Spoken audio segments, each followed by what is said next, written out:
오늘 드릴 말씀은 병에서 회복을 받은 후에 드린 히스기야의 감사에 대해서 말씀을 드리겠습니다.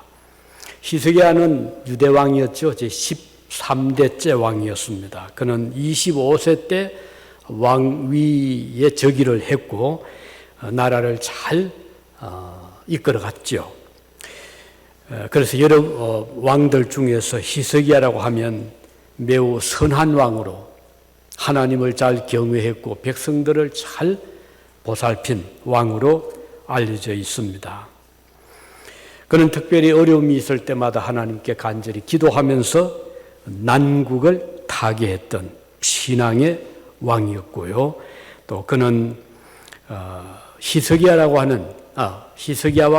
이사야라고 하는 선지자가 있어서 항상 좋은 조언을 들으면서 믿음으로 나라를 이끌어 갔습니다.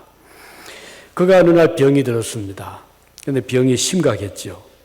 그래서 그가 매우 어려워할 때 히스기야를 찾아온 선지자가 바로 이 이사야 선지자였는데 그는 아주 직설을 했습니다. 왕에게 말하기를 여호와께서 이같이 말씀하시기를 내가 죽고 살지 못하리라.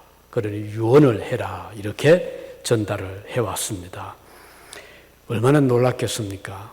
갑자기 이렇게 건강하던 사람이 어느 날 병이 들고 또 죽을 것이라 이런 소식을 듣고 히스기야가 어찌할 바를 이제 모르게 되었습니다. 그래서 그는 고심을 하다가 하나님께 기도하자 이렇게 생각하고 38장 3절에 보면 심히 통곡을 했다 그랬어요. 얼마나 슬펐으면 통곡을 하면서 하나님께 기도를 했는데 하나님이 그의 통곡의 기도를 들어주셨습니다. 본 38장 5절 6절에 보면 하나님께서 이사야를 통해서 말씀하시기를 내가 너의 기도를 들었고 너의 눈물을 보았노라. 내가 너의 수한, 그러니까 연수죠. 수한에 15년을 더하고 너와 이 성을 아수르 왕의 손에서 건져내겠다. 내가 이 성을 보호를 하겠다. 이렇게 말씀을 하셨습니다. 대단히 놀라운 하나님의 말씀이었죠. 우리 하나님께서는 통곡의 기도를 들어주셨을 뿐 아니라 그리고 계속 공격을 해왔던 적국 아수르로부터 나라를 구원해 주시겠다 약속을 하셨습니다. 이 기도의 응답은 히스기야가 드린 기도의 그 내용보다도 더 많은 복을 주신 거죠. 병에서 고쳐주시고 15년을 더 살게 하시고 나라를 구원해 주시겠다. 하나님께서 더 많은 것으로 그에게 약속해 주셨습니다. 우리가 기도 드릴 때 어떤 때는 미처 기도하지 못한 그런 일까지도 하나님이 더 채워주시는 경우들이 많이 있습니다. 히스기야가 죽을 병으로부터 고침을 받고 난 후에 그는 너무 감사해서 하나님께 감사의 기도를 드립니다. 19절에 보면 이렇게 고백하죠. 내가 오늘 내가 한 것 같이 주님께 감사하며 주의 신실을 아비가 그 자녀에게 알게 하리이다. 마치 아버지가 아들에게 그 자비를 베풀어 주시는 것처럼 하나님이 이 이사야 선지자를 통해서 히스기야 왕에게 이렇게 아버지의 신실함을 전해주시는 것입니다. 히스기야는 이 병을 고침받은 바로 그 다음 날 감사를 드렸습니다. 그 감사의 내용을 오늘 같이 살펴보고자 하는 것입니다. 히스기야의 과거를 보면 아주 화려했거든요. 그의 선친 아버지 아하스 왕도 선한 왕이었습니다. 훌륭했습니다. 그 아버지 아들답게 히스기야는 왕위에 오르자 제일 먼저 한 일은 하나님의 성전 올라가서 성전 여러 곳에 그 퇴락한 좀 부서진 곳 또는 수리가 필요한 곳 이런 것을 전부 체크해서 성전을 깨끗하게 수리를 한 것이 히스기야의 첫째 한 일이었습니다. 그뿐 아니라 당시에 그 여러 나라의 곳곳에 산 속에 들어가면 산당이 있었거든요. 이스라엘 백성들이 예루살렘까지 가기 힘드니까 곳곳에 숲이 우거지고 경치 좋은 곳에 산사를 지어서 그곳에서 기도도 하고 우상도 섬겼어요. 그래서 히스기야는 우리 이러지 말자. 우리가 하나님의 말씀대로 예루살렘 하나님의 전 있는 곳으로 와서 제사를 드리자 해서 전국에 흩어져 있던 많은 산사들을 신당들을 다 제거한 왕이 바로 히스기야 왕이었습니다. 그러니까 우상 숭배를 막은 것이죠.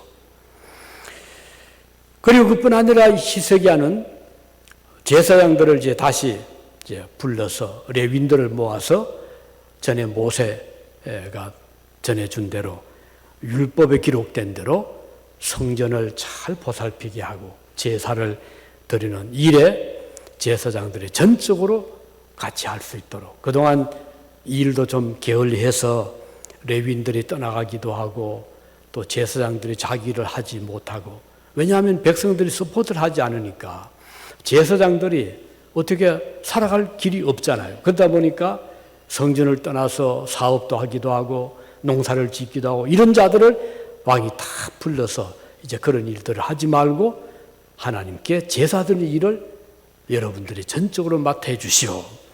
그러면서 이제 그들을 위해서 국가 예산을 많이 이제 배분을 하고 백성들이 서포트를 해서 이제 제사가 회복이 된 때도 바로 히스기야 왕 때였습니다. 이렇게 종교 계획을 일으킨 거죠. 근본적인 이제 변화를 가져오게 한 왕이 히스기야였습니다. 그런데 병이 찾아온 겁니다. 그 병이 보통 병이 아니라 죽을 병에 걸렸다. 이걸 보면 아무리 선한 사람도 이 병이 올 때가 있습니다. 악한 사람도 건강할 수가 있고요. 이게 세상이거든요. 이번에 셀름 교회에 잠시 모임이 있어서 갔었는데 그 교회를 잘 봤더는 장로님 한 분이 계십니다. 데리야끼 식당을 경영하는데 정말 잘 했어요. 항상 가보면 손님들이 꽉 차고 기다려야 되고 이제 그 정도로 잘했고 또 교회 잘 봉사하고 집회 때 가면 항상 그 연로한 장로님이 앞에 지휘를 하고 그런 분이셨는데 조장로님.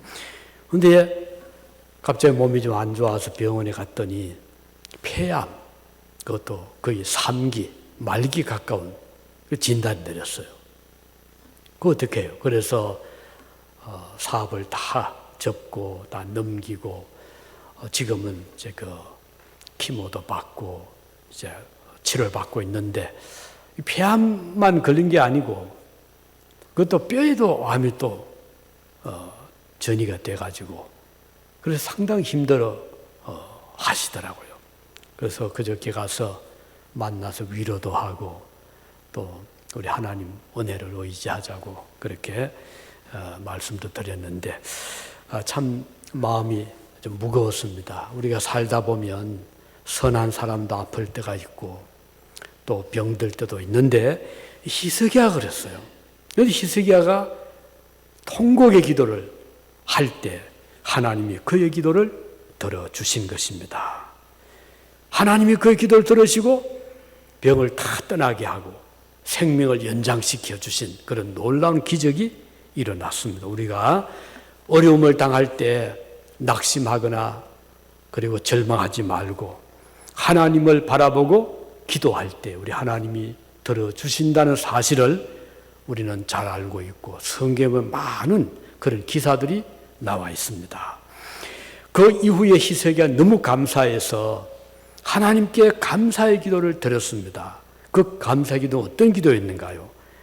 한 가지는 위기에서 자신을 건져주신 하나님께 드린 은혜를 기억하는 감사의 기도였습니다. 죽을 병에서 살려주신 하나님, 오직 하나님의 은혜로 그가 살게 된 것을 그는 고백하고 있고 하나님께 감사했습니다. 이게 매우 중요하거든요. 우리가 과거를 잊어버리기 쉽잖아요. 한 몇 년 지나면 다 잊어버리기 쉬워요. 그러나 우리가 기억할 것은 기억하는 것이 좋잖아요. 아무리 오래되더라도 그때 받았던 부모님의 은혜, 부모님의 사랑, 그때 받았던 그 친구의 그 귀한 사랑, 우리가 기억하면 할수록 마음이 기쁘고 또 풍성해지고 그리고 감사하게 되잖아요. 그래서 우리는 시간이 지나도 세월이 흘러도 잊지 말아야 될 것은 잊지 않는 자들이 되면 하나님이 기뻐하시는 것입니다. 우리 성경에 보면 기억하라는 말씀이 많이 나오거든요. 가령 누가복음 17장 32절에 보면 롯의 처를 기억하라 그랬어요. 이건 무슨 뜻인가요? 롯의 부인이잖아요. 근데 롯이 그 소돔 고모라 성에 살았는데 너무 살기가 좋았던 거예요.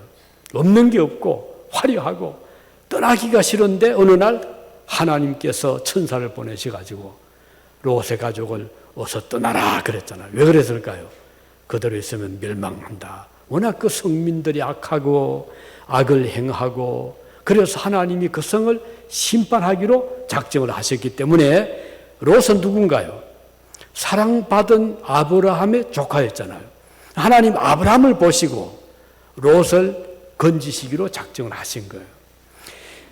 그런데 롯의 처는 그 말을 들었지만 떠나고 싶지 않아서 자꾸 미적거렸거든요. 그랬더니 천사들이 막 등을 떠민 거예요. 롯의 그 딸들도 등을 떠밀면서 어서 나가라고. 그래서 롯과 그의 딸들과 부인이 성은 빠져나왔는데 그 한 가지 또 부탁한 것이 절대로 뒤를 돌아보지 말아라 그랬거든요. 그런데 롯의 부인이 너무너무 미련이 있어가지고 가다가만 뒤를 돌아보았지요. 그래서 어떻게 됐죠? 소금 기둥이 되고 말았습니다. 얼마나 불행하잖아요. 그래서 우리 주님께서 롯의 처를 기억하고 너희는 그런 자가 되지 말아라. 아무리 세상이 화려하고 아름답고 살기 좋아 보여도 세상은 영원히 살 곳이 못 된다. 그것은 하나님의 심판의 대상이고 하나님의 멸망의 날이 반드시 오기 때문에 너희는 앞을 바라보고 천국을 바라보고 앞으로 나갈 자들이지 뒤를 돌아보거나 미련을 세상에 두지 말아라. 그런 뜻이거든요. 그래서 성경은 롯의 처를 기억하고 롯의 처와 같이 되지 말아라. 이렇게 말씀하고 있습니다. 그리고 또 신명기 24장 22절에 보면 또 말씀이 기억하라는 말씀이 나오거든요. 너는 애굽 땅에서 종되었던 것을 기억해라. 무슨 뜻인가요? 애굽은 세상을 상징하잖아요.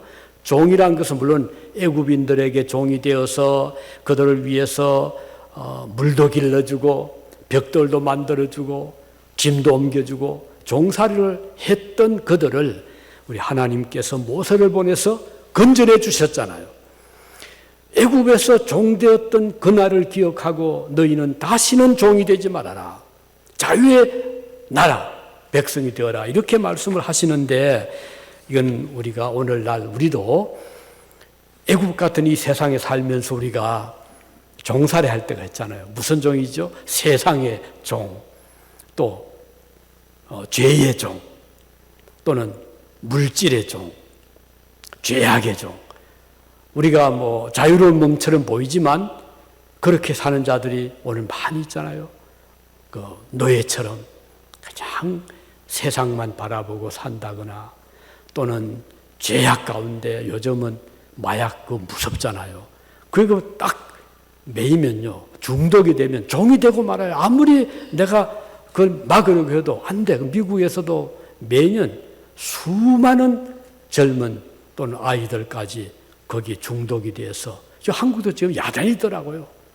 어제 그저께 신문에 봤더니 동남아시아에서 들어오던 사람이 마약을 이걸 어떻게 밀수입하려고 잔뜩 먹었나 봐요. 이게 터져가지고 죽었답니다. 저는 그 기사를 보면서 얼마나 마음이 아프더라고요. 물론 성광 돈은 좀 벌지 모르지만 목숨을 잃고 말았잖아요. 그런데도 거기서 빠져들어. 이게 종이 되는 거거든요. 마약의 종이 된다거나 죄의 종이 된다거나 또 어떤 종이 되죠? 죽음의 종이 되고 죽음에 꽉 우리가 눌려 있잖아요. 사탄의 종이 되기도 하고.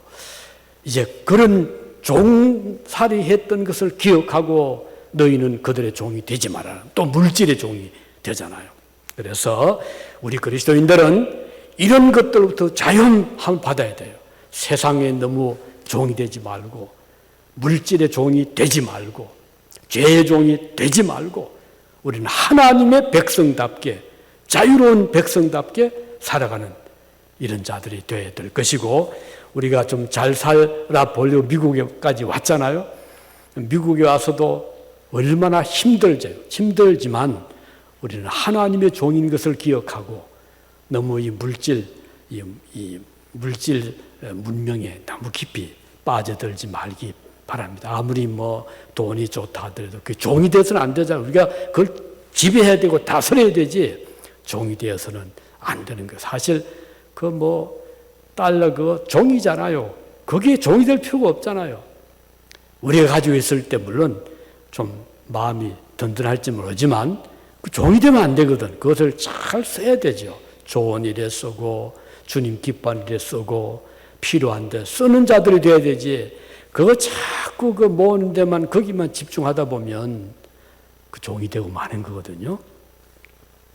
그래서 너희는 애굽에서 종되었던 그 과거를 기억해라. 그 말은 믿지 아니할 때 하나님 없을 때 그것에 매여 살았던 것을 기억하고 이제는 그 종이 되지 말고 자유로운 자들이 되어라. 그런 뜻이 되는 것입니다. 그래서 우리가 과거를 잊지 말자는 것이에요. 지난날 우리가 어떻게 살아왔던가 하나님 없이 살았을 때 힘들었잖아요. 이제 우리가 품 안에 살게 되었으니 얼마나 감사하잖아요. 우리는 그래서 오늘을 감사해야 돼요. 우리 지난날 돌이켜보면 우리 중앙교회도 많이 지금도 그렇게 우리 교회가 지금도 부자교회 아닙니다. 얼마나 우리가 지금 어렵게 나가거든요. 그렇지만 우리는 감사하게 생각해요. 조금 더 염려하지 않습니다. 우리 지난날도 그랬죠. 아무것도 없을 때 우리는 교회를 위해서 우리 집사님들이 정말 수고 많이 했잖아요. 저 EMU 학교, 대학교 안에 음식도 팔아보기도 하고 또 축구 경기장에 가서 햄버거도 팔기도 하고 또 아시아 축제할 때 가서 또 우리가 열심히 일하고 그렇게 해서 우리 교회를 서포트해왔고 이렇게 아름다운 예배당을 우리가 지금 소유하게 되고 예배를 드리게 된 것입니다. 전에 우리 예배당 없었을 때는 조그만 집 렌트해가지고 예배를 드렸는데 얼마나 겨울에 추웠잖아요. 여름에 얼마나 더웠어요. 또 우리 아이들 놀다가 좀 어져놓고 어떻게 그냥 예배를 드려 주일 지나 월요일 되면 그 관리하는 건물 관리는 저한테 전화를 합니다. 그래서 아이들 잘 관리하고 그저 어지러운 거 깨끗이 클린 좀 하고 가라. 얼마나 그때마다 마음이 들썩들썩해. 왜 쫓겨나면 안 되잖아요. 그런 일도 있었고. 그런데 지금은 그런 걱정할 수 없게 되었잖아요. 이것만 해도 너무 감사하고요. 그래서 우리는 과거를 생각하고 오늘을 감사하자. 우리는 비록 적은 교회고 가난한 교회지만 우리는 믿음의 부요함을 가지고 있는 우리 교회입니다. 우리는 하나님을 위해서라면 두려울 것이 무엇이 있어요? 우리 다 그런 마음 있잖아요. 저도 마찬가지예요. 주를 위해서라면 물에도 불에도 들어갈 각오가 되어 있지 않습니까? 왜냐하면 우리를 살려주신, 우리를 구원해 주신 우리 주님을 믿는 주님의 자녀들이 되었기 때문에 우리는 이렇게 기쁨으로 우리가 감사하는 것입니다. 우리가 처음 우리 초창기에 한글학교를 했잖아요. 한글학교를 해서 그것도 교회를 빌려가지고 미국에 18가 있는 카바는 처치 빌려가지고 한글학교를 했는데 그때도 우리 예배당도 없었지만 그래 뭔가 좀 우리가 지역 사회를 위해서 뭘 해야 된다. 그래서 한글학교를 했는 거예요. 그때 나오신 분 누군지 아세요? 우리 유자경 집사님, 그죠? 그때 딸 데리고 아직 그것도 어렸죠. 지금은 대학원 박사과정에 다녔지만 그때는 어린 딸을 데리고 왔어요. 그래서 제가 너무 반가웠죠. 왜냐하면 전도 대상이 되잖아요. 그래서 누군지는 몰랐죠. 교회 좀 오세요 했더니 전 교회는 안 가요. 그랬잖아요. 저는 지금 보니까 우리 집사님은 그 가정이 다 믿는 가정이고 훌륭한 믿음의 가정인데 그때는 마음이 딱 이렇게 닫고 계시던가 봐요. 그런데 어느 날 이렇게 나오셨어요. 너무 감사하고 우리가 이렇게 씨를 뿌리는 거예요. 당장에 우리가 씨를 뿌린다고 당장 내일 씨가 싹 트는 게 아니잖아요. 오늘 뿌려놓고 한 달을 기다릴 수도 있고 몇 년을 기다릴 수 있지만 때가 되면 그 씨, 말씀의 씨앗 속에, 복음의 씨앗 속에는 생명이 있기 때문에 때가 되면 그 씨에서 싹이 틀 날이 오는 것입니다. 어떤 분이 한 3,000년 전에 땅속에 묻혔던 썩은 것처럼 보이는 밀씨를 꺼내가지고 에집트에서요. 이걸 이제 흙에 묻고요. 온도를 탁 맞춰주었더니 산소를 보급했더니 싹이 텄다는 그런 기록이 있더라고요. 우리 하나님의 말씀의 씨는 오래 세월이 흘러가도 그 속에 생명이 있기 때문에 싹이 틀 날이 오는 것입니다. 그래서 여러분들이 전도하는 대로 막 믿지 않는다고 낙심하지 말고 오늘 전도해서 오지 않더라도 기도하면서 기다리고 그가 친구가 되든 이웃이 되든 동료가 되든 가족이 되든 인내하면서 기다리면 언젠가 하나님께서 우리의 기도를 들으시고 뿌린 씨앗의 생명력을 통해서 주님 앞에 나올 날이 오는 것입니다. 그래서 우리는 과거 지난 날을 기억하고 현재를 기억할 때 감사하는 것입니다. 과거의 평가는 오늘 우리의 삶에 따라서 달라질 수 있잖아요. 아무리 고생 많이 해도 오늘날 우리가 참 전보다가 더 삶이 좋아지고 성공적인 삶을 살면 지난날 과거 아름답게 그렇게 보이잖아요. 그래서 아무리 화려한 과거를 살았다고 하더라도 오늘 우리 자신의 모습에서 그 아름다움이 그대로 유지가 되지 못한다면 과거에 우리는 자랑할 수가 없는 것이죠. 우리나라에 복음이 들어올 때 어땠습니까? 그때 참 어려울 때잖아요. 이시 조선 말엽이죠. 연세대학교를 세운 언더우드 선교사님이 그 남긴 글에 이런 글이 있잖아요. 주여 지금은 이제 한국에서 그가 선교사로 있으면서 글을 써가지고 남긴 글입니다. 이렇게 기도문입니다. 주여 지금은 아무것도 보이지 않습니다. 어디 한국에서 하는 말입니다. 메마르고 가난한 땅, 나무 한 그루 시원하게 자라오르지 못하고 있는 이 땅에 저희들은 옮겨와 앉았습니다. 지금은 아무것도 보이지 않습니다. 보이는 것은 고집스럽게 얼룩진 어둠뿐입니다. 어둠과 가난과 인섭에 묶여있는 조선 사람뿐입니다. 그들은 왜 묶여있는지도 고통이라는 것도 모르고 있습니다. 고통을 벗겨주겠다고 하면 의심부터 하고 화부터 냅니다. 지금은 우리가 서양 귀신 양귀자라고 손가락질 받고 있사오나 저희들이 우리 영혼과 하나인 것을 깨닫고 하늘나라의 한 백성 한 자녀임을 알고 눈물로 기뻐할 날이 올 것을 믿나이다. 이런 글을 남겼어요. 그런데 지금 불과 몇십 년이 지난 지금 한국이 그때와 비교하면 지금은 산에 숲이 우거져 있잖아요. 우리 어릴 때 해도 산에 나무가 없어가지고요. 4월 5일이 식목일이었어요. 나무를 심는 날 해가지고 학교 가면 아이들 다 이제 선생님이 인솔해가지고 이런 조그만 그 소나무 뭐 묘목들 이제 몇 그릇씩 주죠. 그거 가지고 와서 산에 가서 나무를 우리가 심었습니다. 그런데 지금은 심을 필요가 없어요. 여러분 그 조상들의 묘가 있는 산에 가면 어딘 찾을 길이 없습니다. 워낙 숲이 우거져가지고요. 그런데 언더우드 선교사가 한국에 있을 때는 전부 민둥. 왜냐하면은 겨울에 뗄 감이 없어요. 그러니까 산에 가서 어린 나무든 뭐 큰 나무든 그냥 잘라가지고 땅에 떨어진 그 솔잎 같은 나무잎도 이거 다 뗄감이 되니까 그거 다 끌어오기 때문에 산은 메마르고 기름지지 못하고 그리고 계속 산 사태가 비가 오면 막 사태가 나잖아요.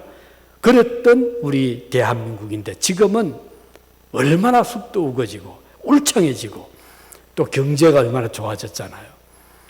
그때만 해도 일제하면 세계 최고였거든. 너무너무 좋아. 일제 뭐 연필도 좋고 볼펜도 좋고. 자, 그래 지금은 우리 한국지 하면은 최고가 많잖아요. 우리 한국산 옷도 좋고 뭐 TV도 요즘 뭐 삼성, LG 뭐 그 외에 뭐 반도체, 자동차 요즘 현대차가 많이 보이더라고요. 얼마나 한국이 살기 좋았죠. 그런데 저 어릴 때 저희들은 교회만 가면 주일마다 그 나이 많은 장로님, 집사님들이 한국을 위해 기도할 때 우리 잘 살게 달라고 기도 많이 했습니다. 잘 살게 달라고. 먹을 것이 없으니까. 지금은 잘 살잖아요. 하나님 우리의 기도를 들어주신 것입니다. 자, 그리고 오늘의 감사가 있을 때 내일 풍성한 열매를 맺습니다. 감사하는 마음은 내일의 더 큰 감사의 열매를 맺게 하는 신비한 힘을 가지고 있습니다. 씨를 뿌리는 것은 나중에 더 많이 얻기 위함이잖아요. 그 우리가 어떤 씨를 뿌리느냐에 따라서 거두는 열매가 다릅니다. 감사의 씨를 뿌리면 날이 가면 갈수록 훗날 감사의 열매를 거둡니다. 그런데 반대로 우리가 원망의 씨를 뿌린다거나 뭐 감사의 반대잖아요. 불평하고 또는 불만을 토로하고 이렇게 되면 이게 자꾸 더 커지면요. 서로 반목하게 되고 질시하게 되고 다투게 되고 고마움을 서로 느끼지 못하잖아요. 그래서 우리는 작은 일도 감사할 수 있어야 됩니다. 독일에 그런 일화가 제가 어떤 글을 읽었는데 한 해 몇 년 동안 그 마을에 가뭄이 왔답니다. 그래가지고는 먹을 것이 없어요. 그 독일로 한때 참 가난했거든요. 스위스도 그랬고요. 그래서 이제 마치 그 마을에 사는 좀 잘 사는 노 부부가 있었는데 보니까 너무 보기가 처량하고 아이들이 불쌍한. 그래서 이 노 부부가 의논을 하고 우린 그래도 먹을 것이 있으니까 우리 빵을 구워서 이 마을의 아이들에게 나누어 줍시다 해가지고 그 부부가 저녁마다 빵을 일찍 구워놓고 새벽이 되면 문을 열어 앞에다가 이렇게 테이블에 빵을 놓고 아이들을 와서 가져가라고 했답니다. 동네 아이들 얼마나 좋겠어. 배고파 하고 있다가 금방 어제 저녁에 구운 빵이 막 있으니까. 근데 이제 하나씩은 가져가라. 근데 아이들 서로 좀 큰 거 가져가려고. 그래서 막 더 크고 보기 좋은 거 가져가는데 그 중에 한 아이는 한 소년이 있는데 딱 뒤에 기다리고 있다가 다 가지고 나면 남은 거 조금 하나 가져가면서 꼭 그 할아버지 할머니를 보고 감사합니다. 단케셴 그 말을 꼭 하고 가는 거예요. 그래서 신기하단 말이죠. 그래서 한 번도 아니고 번번이 그 아이는 기다렸다가 아이들 가져가고 나면 남은 거 적은 거 가져가면서 꼭 고맙습니다. 인사를 하는 거예요. 이제 얼마 뒤에 아이가 집에 가서 가져온 빵을 이렇게 먹으려고 이렇게 쪼개었더니 그 속에 금화가 하나 들어있는 거예요. 그리고 짧은 글귀가 있었어요. 내가 너를 볼 때마다 네가 늘 고맙다고 인사하는 것을 보고 너에게 주는 작은 선물이란다 하고 금화를 하나 좀 그런 기록을 읽은 적이 있습니다. 우리 하나님이 그렇습니다. 우리가 주님 앞에 적은 일에 감사하고 또 별거 아닌 것 같은데 마음에 고마움을 느끼고 주님 앞에 기도할 때 우리 하나님은 귀하게 보시는 거예요. 우리가 아무리 하나님 막 복을 주어도 감사가 없으면 하나님이 어떻게 생각하시겠습니까? 우리 예수님께서 어느 날 어느 마을에 이렇게 들어가셨는데 이거를 보고 참 동구 밖에서 그 때를 지어 있던 나병 환자들 10사람이 주님이 오시는 것을 보고 달려온 거예요. 와가지고는 큰 소리로 이제 가까이 못 오죠. 그 나병 자기들이 환자들이니까. 또 이스라엘 그 법에는 환자들은 멀리 떨어져 있도록 하는 법이 있어요. 그래서 멀리 떨어져서 이제 큰 소리로 외치는 거죠. 예수 선생이여 우리의 병을 고쳐 주십시오 하고서 같이 큰 소리를 이제 내어서 요청을 한 겁니다. 그리고 사람들이 시끄럽고 또 혹시 병이 옮을까 싶어가지고는 좀 멀리 가라고 이제 싫어했겠죠. 그런데도 불구하고 이 나병 환자들은 멈추지 아니하고 몇 번이나 예수 선생이여 우리를 좀 도와주세요 하고 요청한 거예요. 주님이 그걸 보신 거죠. 그리고는 주님이 그들이 가까이 가셨어요. 가셔서 너희들의 몸을 제사장에 가서 보여라 그랬어요. 이거 왜 그랬을까요? 그 레위기서에 보면 나병이 걸리면 그들의 몸을 제사장에 가서 보이라고 했어요. 그 제사장이 그 몸을 보고 당신은 아직 병이 진행 중이니까 동네 들어오지 마시오. 집에 들어오지 마시오. 이게 제사에 평가를 해주는 그런 법이 있었거든요. 그래서 예수님이 그 나병 환자들을 보고 너희들의 몸을 제사장에 가서 보여라 라고 말씀을 하신 거예요. 그래서 이제 이 나병 환자들이 그 말씀을 듣고 제사장이 있는 곳으로 가는 도중이었는데 몸에 이상을 느낀 거예요.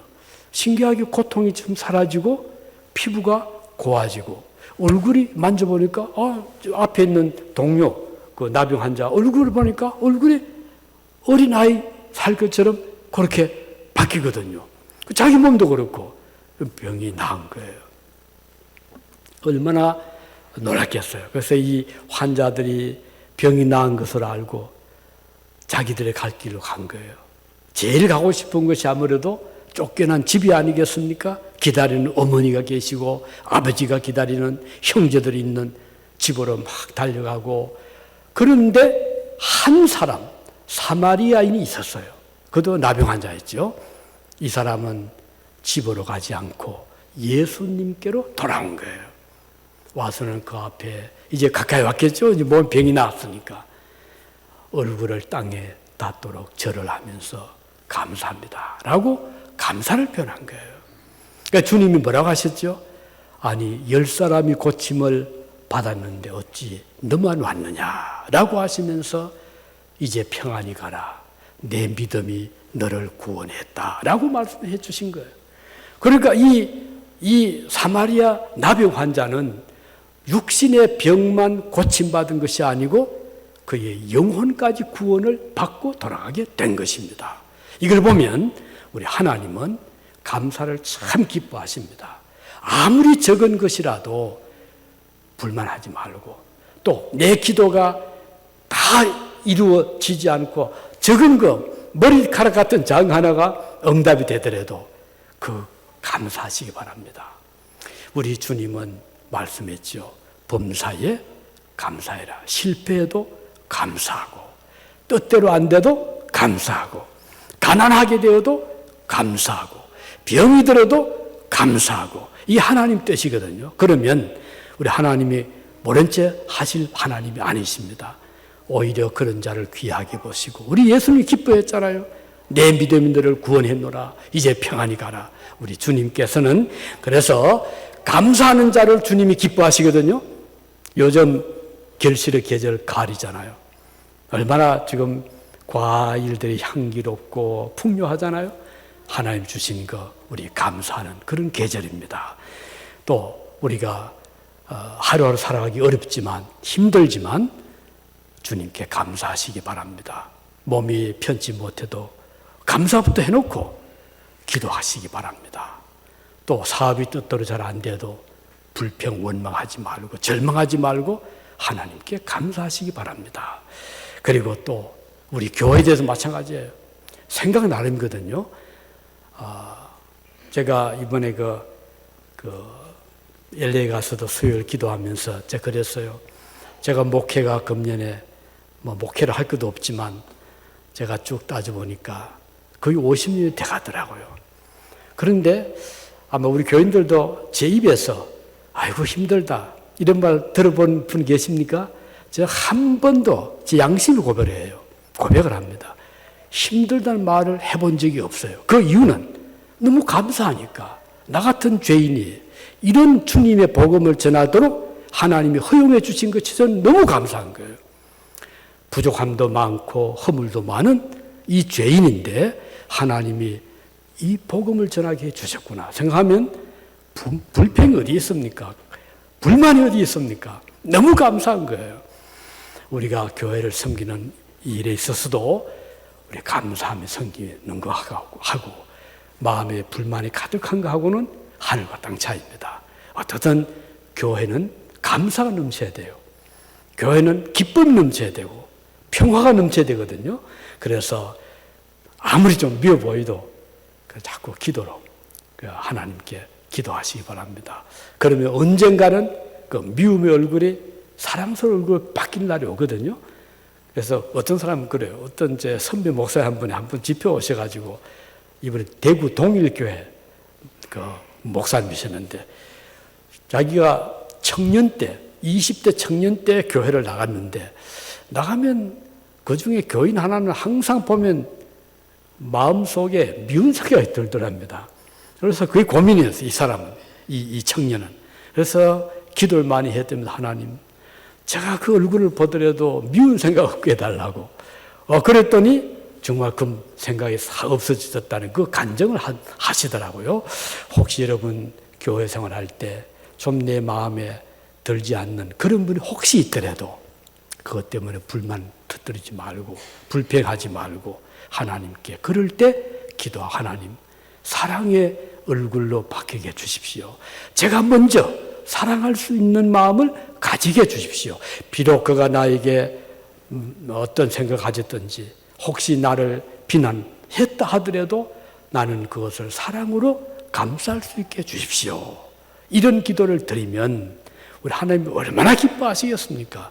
우리 예수님께서요, 자기를 막 비난하고 십자가에 못 박아 죽이라고 했던 자들을 향해서 주님이 저주하지 않으셨어요. 주여, 저들의 죄를 용서해 주십시오. 저들이 모르고 저럽니다. 주님이 이렇게 기도했잖아요. 그래서 우리 오늘 말씀 맺으면서 우리 감사의 마음 가지고 여기 히스기야가 병들었었지만 고침을 받은 후에 감사했던 것처럼 오늘 우리에게 이런저런 어려움이 있고 힘든 일이 있다 하더라도 하나님께 기도하시되 간절히 기도하시기 바랍니다. 때로는 눈물의 기도도 필요하고 통곡의 기도도 필요하고 또 중단하지 말고 기도하시면 하나님이 반드시 우리의 기도를 들으실 날이 오기 때문입니다. 그래서 여러분 삶에 감사가 넘치기 바랍니다. 여러분 마음에 찬송이 넘치기 바라고 여러분의 가정에, 여러분의 직장에, 여러분의 사업 현장에 기쁨과 감사가 넘치는 그런 자리가 되기를 위해서 기도하시면 하나님이 그 기도를 반드시 들어주실 것이고 그래서 사랑으로 다시 화합이 될 날이 반드시 올 것입니다. 기도하시겠습니다.